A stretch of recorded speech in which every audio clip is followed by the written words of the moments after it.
Hi everyone, it's Rhonda from Ericson Library, and I have some great choices for you to celebrate Hispanic Heritage Month. And these are books that were recommended by the American Library Association to celebrate that. And I have read a few of these. Some of these I haven't read, but they're on my to-be-read pile. So I thought I would share those with you. And Hispanic Heritage Month runs from September 15th and I believe through the middle of October. So it runs for like a month. And then next time you tune in, I'm hoping to highlight some books for Banned Book Week, which runs from this year, September 26th through October 2nd. And we are doing some special things for Banned Book Week at Ericson Library, so stop by and check it out. So for Hispanic Heritage Month, the first book that I want to share with you is Cia Martinez and the Moonlit Beginning of Everything. And that is by Raquel Vaquez Gilliland. It's been 3 years since ICE raids and phone calls from Mexico and an ill-fated walk across the Serranon. 3 years since Cia Martinez's mom disappeared. Cia wants to move on, but it's hard in her tiny Arizona town where people refer to her mom's deportation as an unfortunate incident. Cia knows that her mom must be dead, but every new moon, Cia drives into the desert and lights San Anthony and La Guadalupe candles to guide her mom home. Then one night, under a million stars, Cia's life and the world as she knows it cracks wide open because a blue-lit spacecraft crashes in front of Cia's car, and it's carrying her mom, who's very much alive.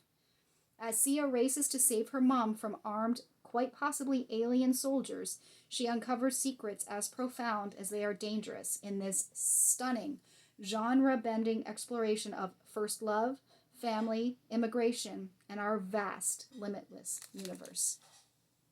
Really pretty cover on there. All right, and this is one of the books that I have read. This was a Reese Witherspoon YA book club pick from last summer, and this is Furia, and it is by Yamil Said Mendez, and it says, "A spark will ignite her." In Rosera, Argentina, Camila leads a double life. At home, she is a careful daughter, living within her mother's narrow expectations in the shadow of her soccer star brother and under the abusive rule of her short-tempered father. On the field, she is La Furia, a powerhouse of skill and talent.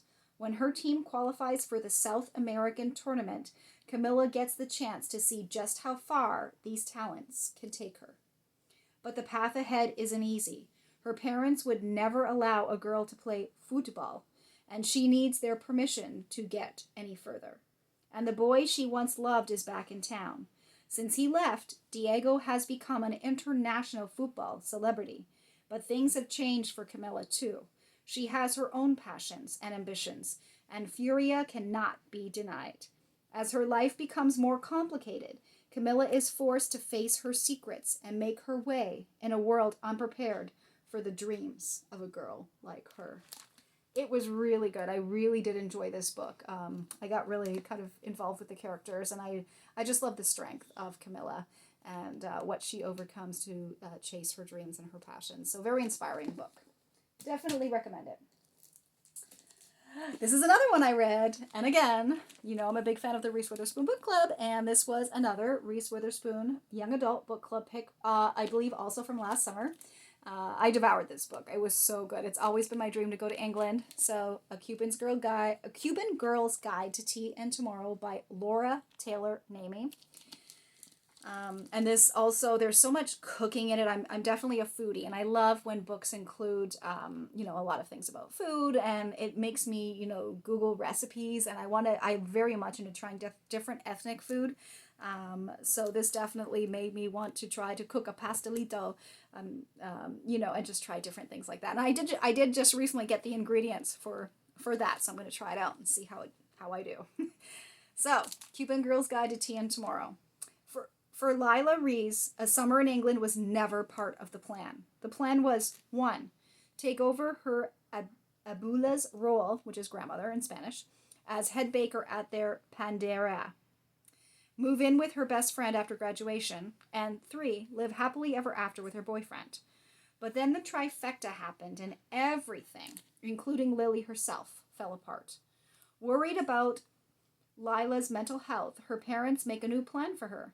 Spend 3 months with family friends in Winchester, England to relax and reset. But with the lack of sun, a grumpy inn cook, and a small town lacking Miami flavor, both in food and otherwise, what would be a dream trip for some feels more like a nightmare to Lila, until she meets Orion Maxwell, a tea shop clerk with troubles of his own. Orion is determined to help Lila out of her funk and appoints himself as her personal tour guide. From Winchester's drama-filled music scene to the sweeping English countryside, it isn't long before Lila is charmed not only by Orion, but also by England itself.